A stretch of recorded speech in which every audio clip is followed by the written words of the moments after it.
I had this thought the other morning around 4 a.m. And those 4 a.m. thoughts are never really a good thing, or maybe they are. It's like the true honesty to your soul when you have these thoughts that just appear in your mind. So here's what came to me at 4 a.m. I was thinking about the awards and the accolades and everything that people chase and that I chased in my late 20s, in my 30s and my 40s, whether it was, moving up to the next level in sales or outdoing another business in entrepreneurship, whatever that was, for some reason it's gone. And I don't mean gone like I'm not competitive anymore. I mean gone like it's not the award that I'm chasing anymore.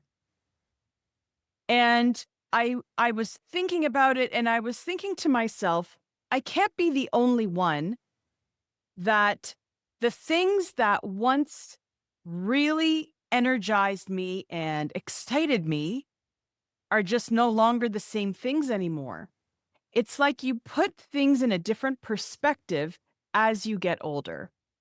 So, whether it's a title or a position in a company or this amazing car you once thought you really wanted, or maybe you still do, they just don't have that same pull or magnetism that they once did.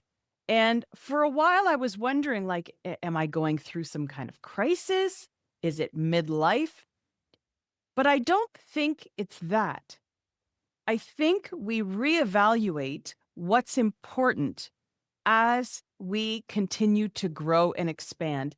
And this is actually called your life arc, the cycle of your life. And the life arc, Ray Dalio talks about this. He's an economist. He owns one of the largest investment funds in the world, but he's also been interested in psychology and psychoanalytics and how the mind works in relation to the world.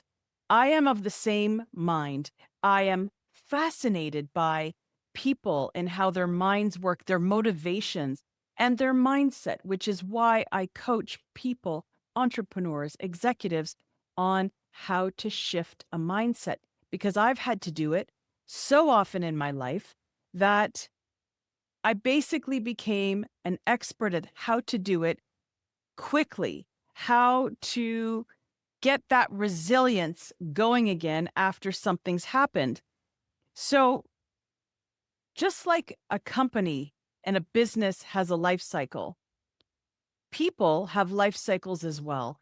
And when we're young and we're, the ages of 0 to 5 is actually the formation of our brain and the formation of what we see as examples in the world. When I was growing up in Toronto, uh, in an immigrant household, my father is from Cyprus and my mother is from Ireland. I grew up with a very strict disciplinary set of principles in how things work in life. And there was discipline, there was responsibility, there was respect for hard work. There was respect for others. There was holding holding things that are important to the family within the family, right? Not airing your dirty laundry on social media, which we didn't have back then, but it was talking to people and so on. That was a very European style of living because that's how it is in Europe in small towns. People didn't want other people gossiping about them. So, what's interesting in growing up like that is education was very important. Getting good grades was very important. And I know I was always worried, and I was the oldest. It's the person who's setting the example. I was always worried what grade I was going to get back. Was I going to get in trouble? What was going to happen?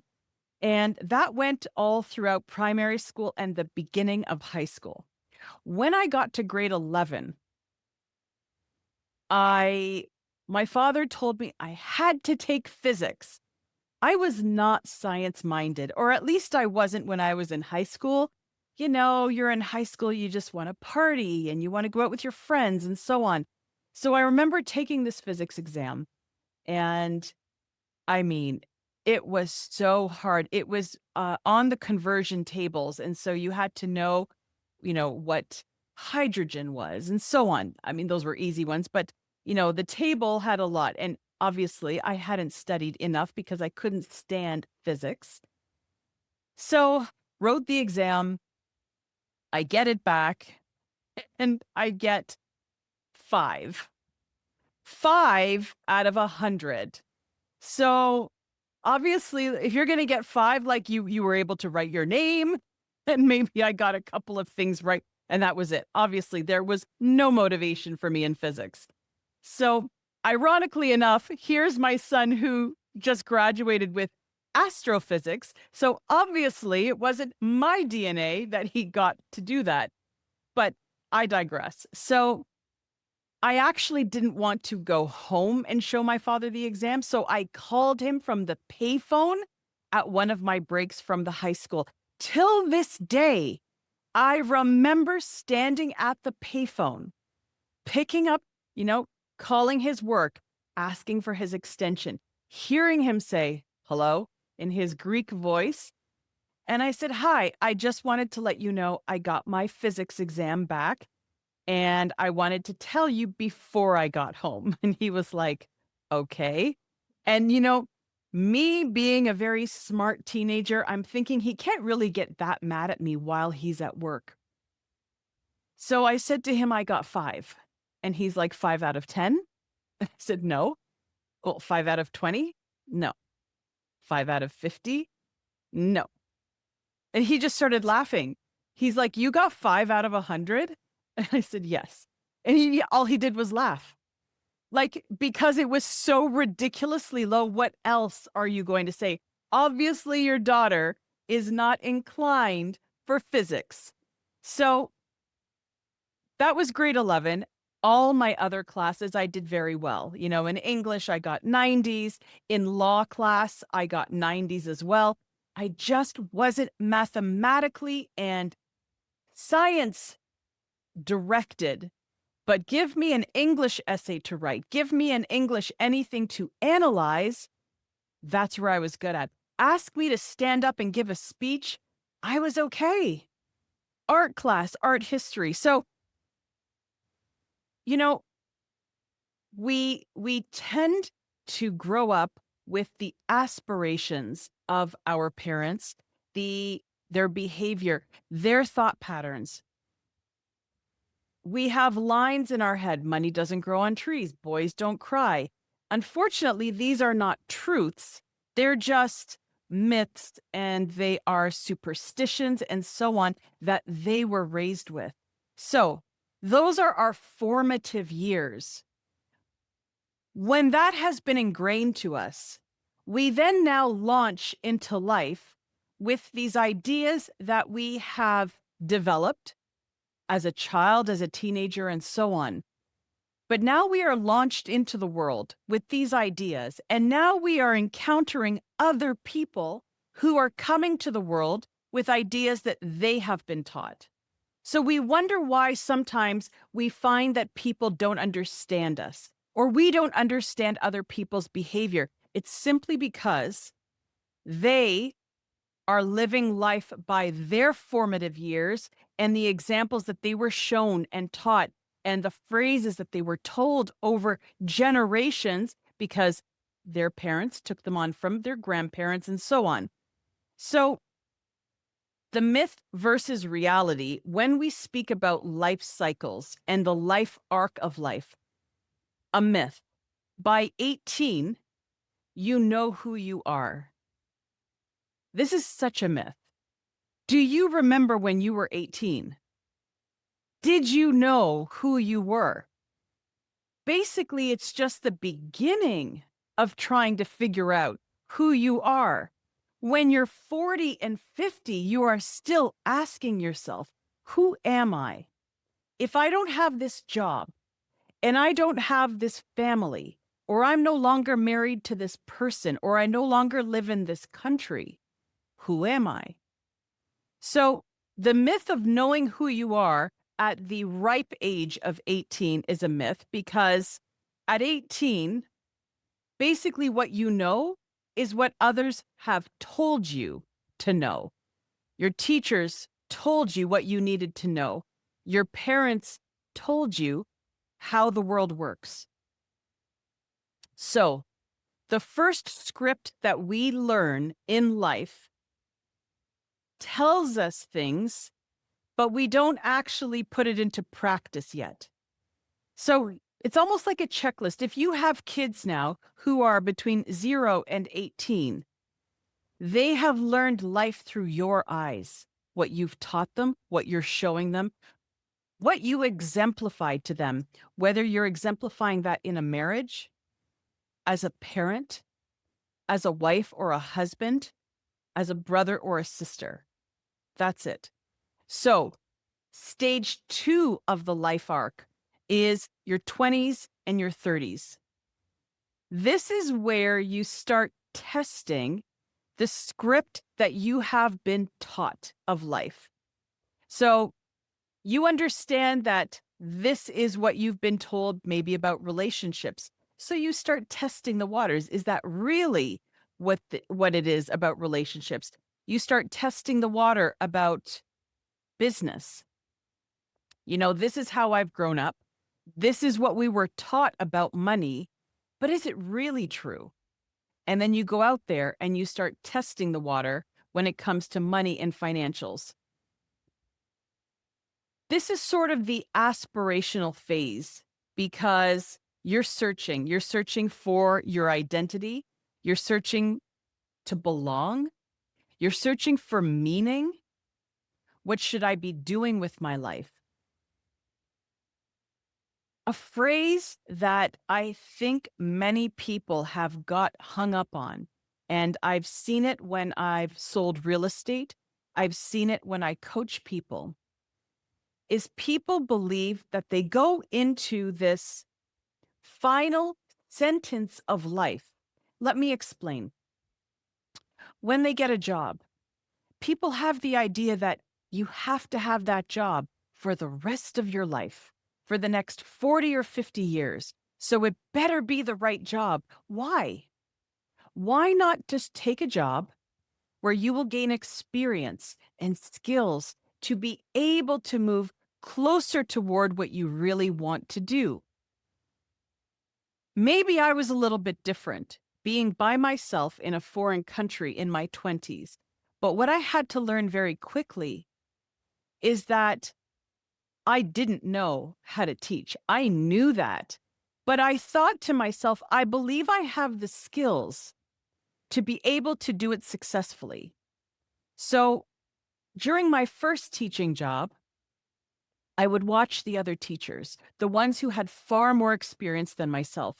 And I would watch what I felt resonated with me, and then I would watch what I didn't like. I watched how they controlled classes, the discipline of classes, and then I also saw teachers who lost control of their classes, and I thought, okay, don't want to be that teacher, but I do like the way that they do it. From there, I managed to move to the next level in teaching, and I got an excellent job, private school, and then being graded by the headmaster for how I was teaching my classes. That was a learning lesson. And then moving forward that way, and then owning businesses and surveying clients to see, how are you feeling? Do you like do you like the service that you're getting? Do your kids like coming here? Or privately coaching students in communication and business and English.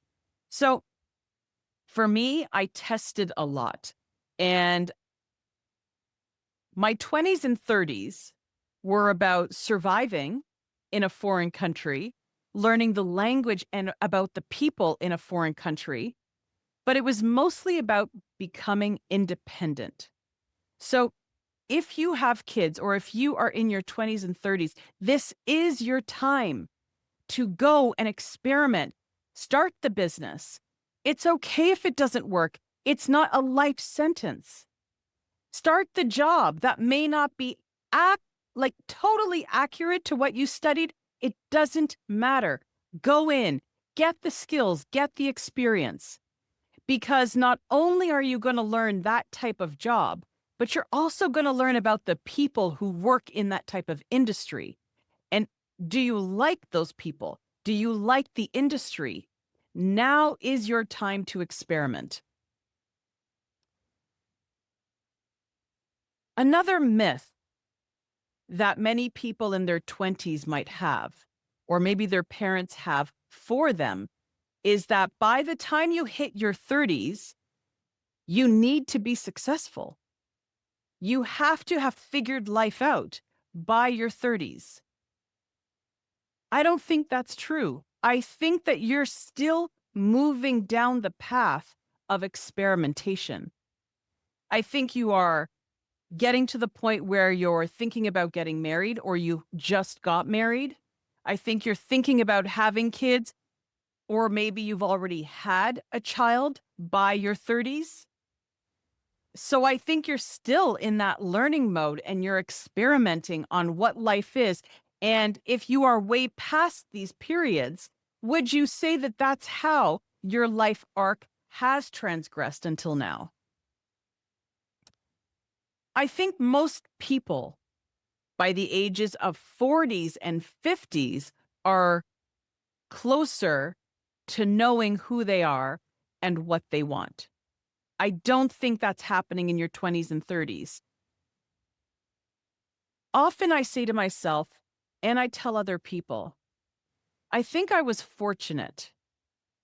I was fortunate that I had a life-changing incident when I was 33 by having a multiple heart attacks and triple bypass surgery and having a stroke. I think I actually, as terrible as it is to say, I think that it has shaped who I am today.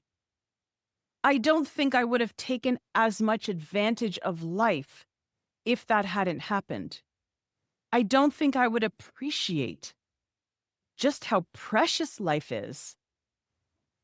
I see people in their 40s and 50s and 60s, and nothing life-changing has really occurred for them or to them.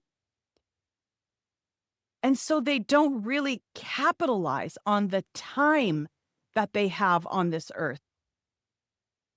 I want to do it all. I want to capitalize on everything.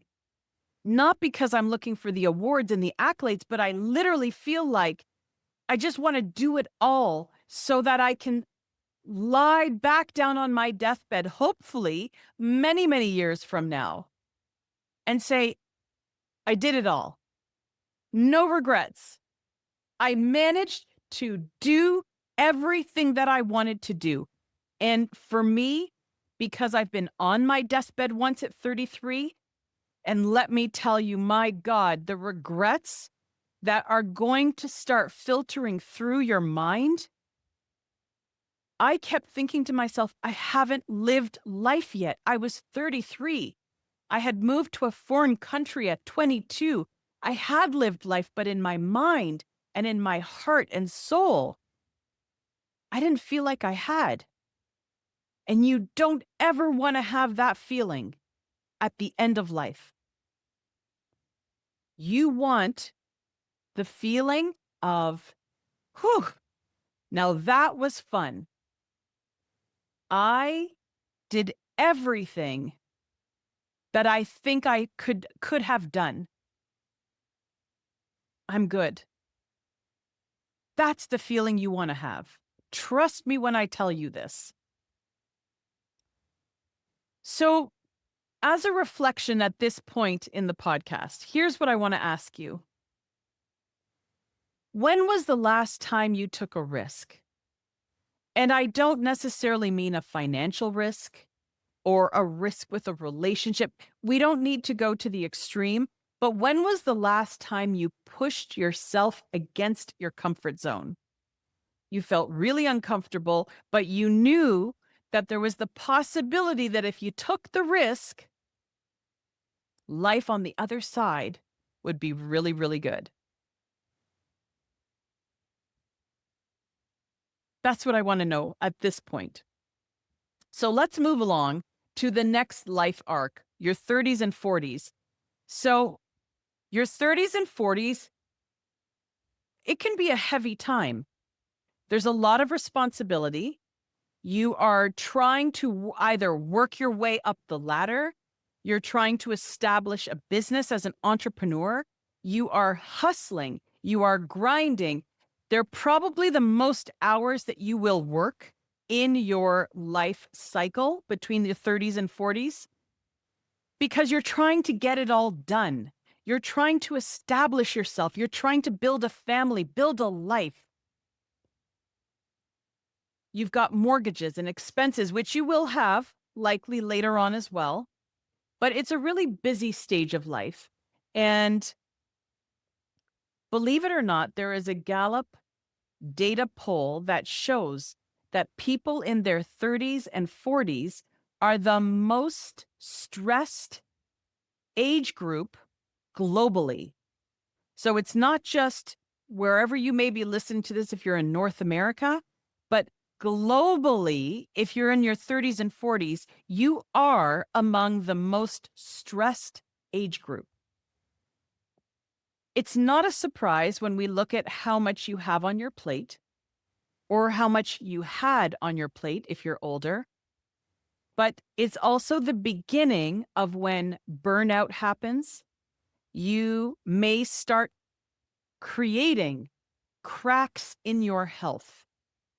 And why do I use the word crack? Because it may not show up until your late 40s and 50s, all of the stress you were under during that period. You may not be eating as healthily because you're so stressed and you're running and you're grinding and you're working. And if you're a mom and you've got all these responsibilities, you may not be eating as well. You may be drinking more, whatever that looks like, maybe exercising less because you're tired.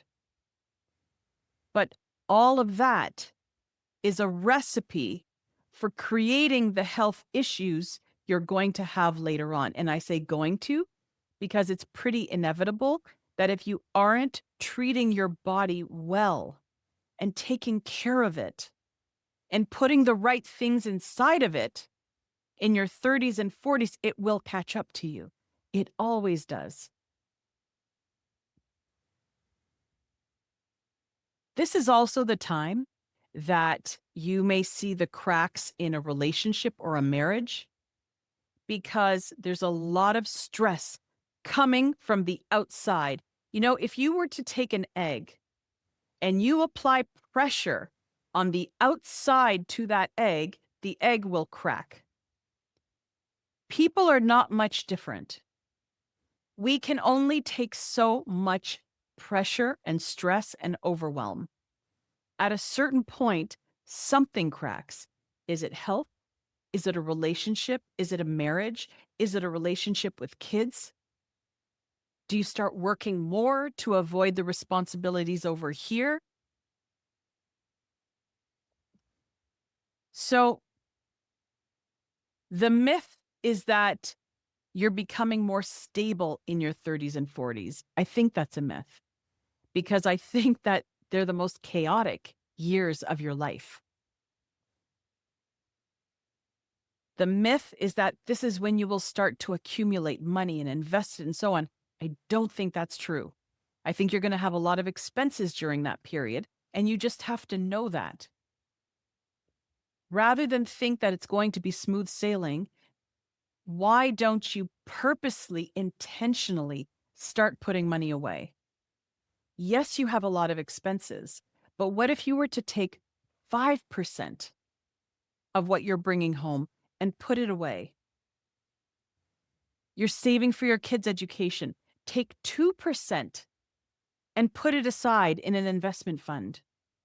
you will be so thankful later on that you did, because money will compound when it's being invested. I wish someone had taught me this when I was younger rather than finding out when I was older. So here's what I'd like you to reflect now. And whether you're looking back because you're in your 50s or 60s, or whether you are in it now in your 30s and 40s, or maybe you're even younger, what obligations in your life right now are chosen, and which of them have been inherited? And they're like inherited stressors that you feel like you have to prove something to someone. You have to be the best husband and wife that ever was. Because if you're striving for perfection, that will kill you. It is very hard to be everything for everyone in a perfect way. The idea is to do everything well. Be satisfied for the effort that you've put in, but there are some days when you may just be drained, and that's okay too. That's where you have someone who understands that and will chip in the other 40% or 50% that you're not feeling that day. So let's move on to our 40s and 50s. This is the arc where you start asking the bigger questions. And typically, it has been told and it has been studied that around the age of 47, happiness hits its lowest point in your life. Isn't that interesting? At the age of 47, why? Why do you think that is? If you have gone past that age, can you think back to 47, 48? There is a global U curve, and 47 appears to be right here at the bottom of the curve, right? We call it like the halfway mark of life. This has been confirmed in multiple studies. It's not because life is worse at this point, but it's because we begin reevaluating where we are, what we want, and who we are. You may start asking yourself, is this it? Is this what I'm meant to be doing for the rest of my life? Is this what I really want for the next 20 years of my life? Is this what really matters to me right now? Remember at the very beginning of this podcast, I said sometimes we start reevaluating what actually matters to us. So, reevaluating your life is actually not a crisis. It is just part of this life cycle. So don't put yourself down if you're questioning whether where you're at is okay. It is okay to question. You're meant to question every part of your life cycle. That's why it's called a cycle of life, because you are meant to keep reevaluating, transforming, and growing as you move along the arc. So, myth during midlife means falling apart. The midlife crisis. Actually, midlife means you're waking up to what you really want in life. The stories, the phrases, the things that you were told all the way till you were 18 and 20 years old. You've experimented through them. You've now worked through them. And you've come to the age now where you say to yourself, maybe that wasn't entirely accurate. Maybe there's actually another way of looking at life, of working through life. Pivoting, there is this concept that if we change direction, or we readjust the path that we're on, or we just don't have a passion for what we've been doing for the last 20 years, that there's something wrong with us, that somehow we've lost who we are or our strengths and so on. No. I think that you have gained so much experience until this point that your experience, your wisdom, and your knowledge are simply saying to you, it's time for a change. And it's okay. Sometimes we have to feel pain, feel the uncomfortable of, I don't know if I want to do this anymore, which will allow us to start reflecting on, okay, if I don't want to be doing this, what should I do? And that is the point where a lot of people get stuck. What does my next chapter look like? How do I bridge how I'm feeling right now to where I want to go? That is what I help people with.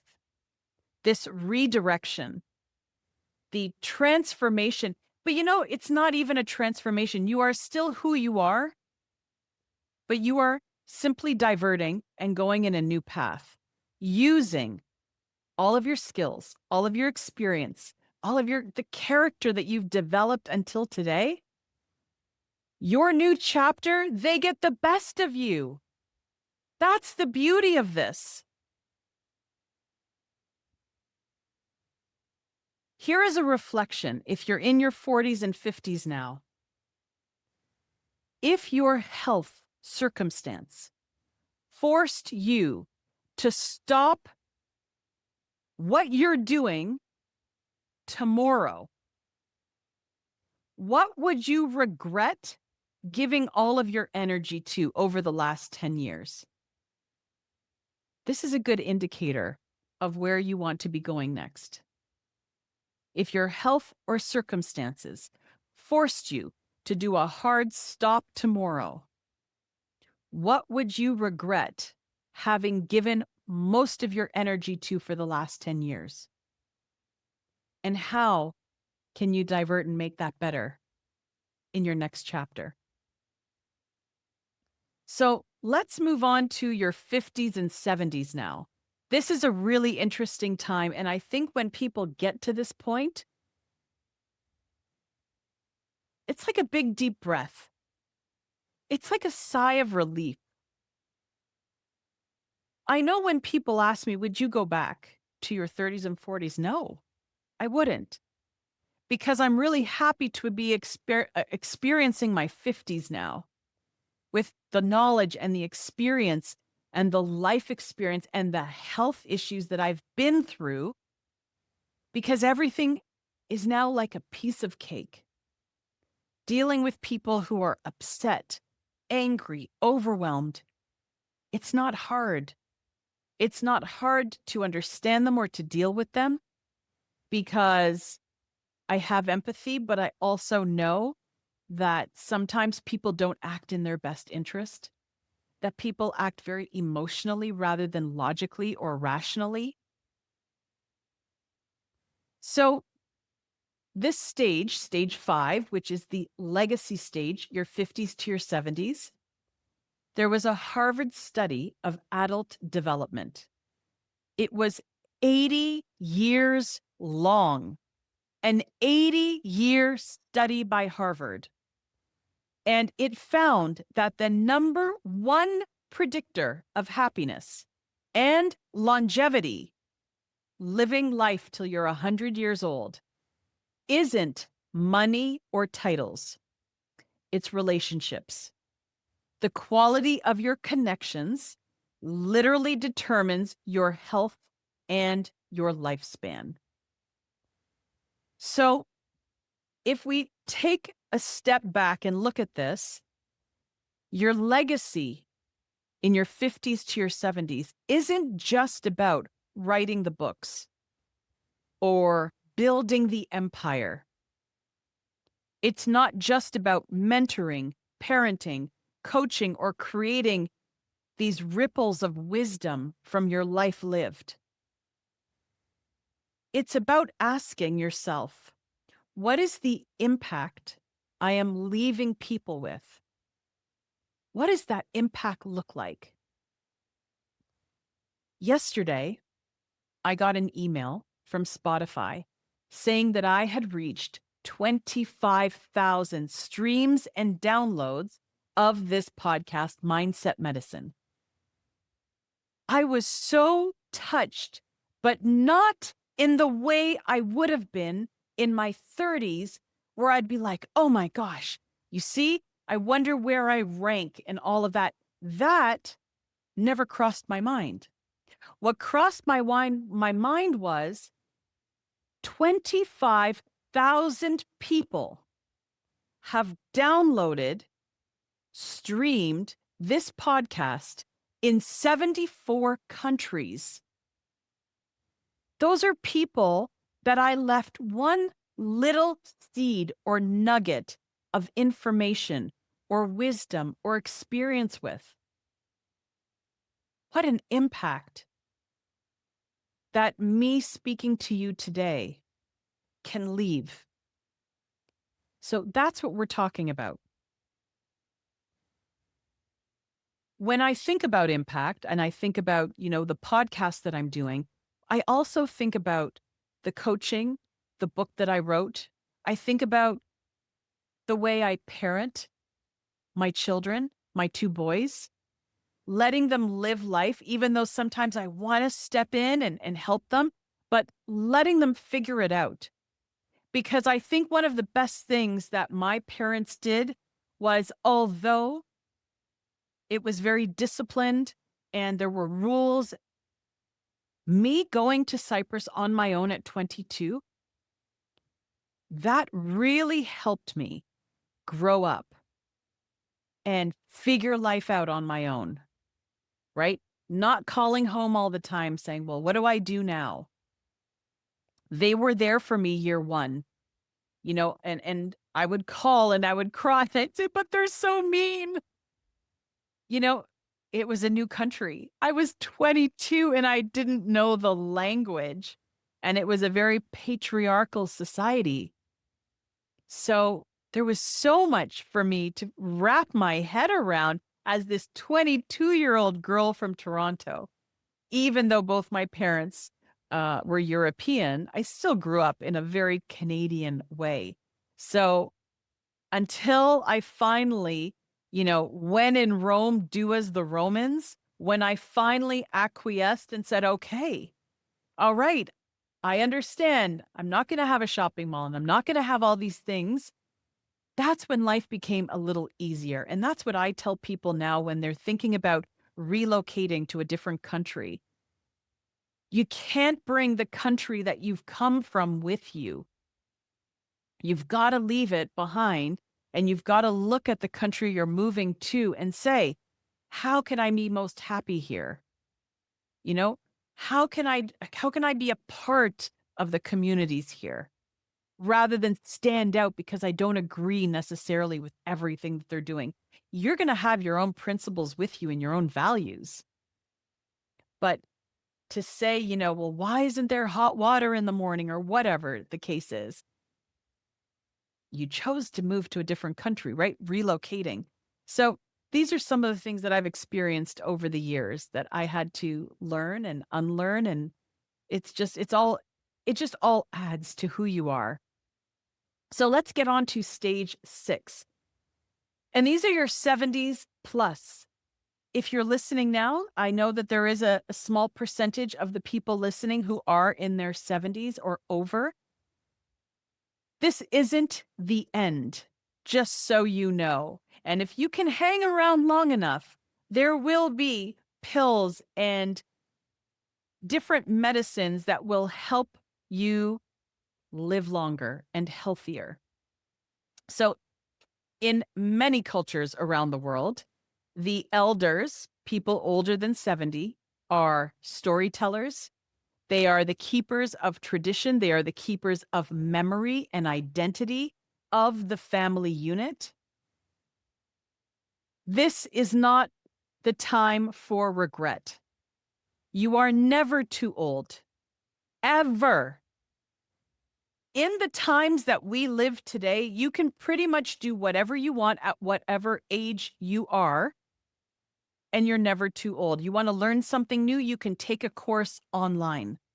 There are so many master classes online that you would find fascinating. You want to learn about AI?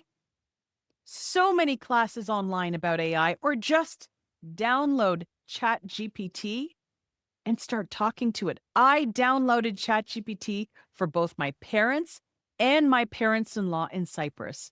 And I showed them what it can do, its capabilities, how you can have a conversation, you can ask it health questions. They found it fascinating. Don't limit yourself by your age or the idea that you may have that, well, I guess that's it. There's nothing more for me to learn or do. Not true. So when you get to this age, you are not irrelevant. You are highly relevant as a mentor, as a truth teller of everything that you have experienced in life. Here is my reflection question for you if you're in your 70s or more. What story do you want told about you, and who do you want to tell it? Do you want to put your life story in a book? Go do it. Do you want your children or grandchildren to know how you lived, what you did, how it felt? Tell them. Start telling them stories, or start writing those stories down, or recording them on video and share it with them. So everything I've taught you today is your life arc.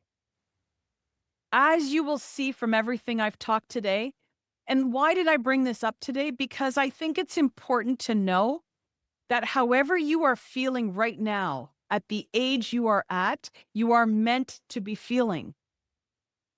It's just part of the arc of life. Don't feel bad if you're questioning things. Don't feel bad if you're in the midst of so much work and overwhelm and stress. It's just part of the arc of life that you're in right now. You're meant to be experiencing all of this. It's building who you are.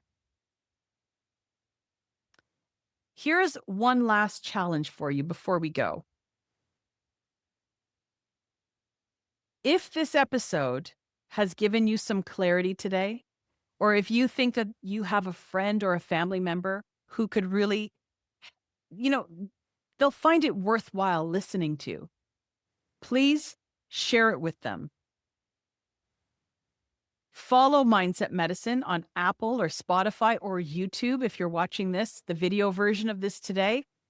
It means a lot to me because it just shows me that I'm helping to make an impact. If you don't download it or share it or subscribe to me on YouTube, I don't know that you're there. And I would love to know if you're here and you're watching and you're listening. And if you want help, if you want to get a little bit of coaching in finding the next path for yourself, that's what I do.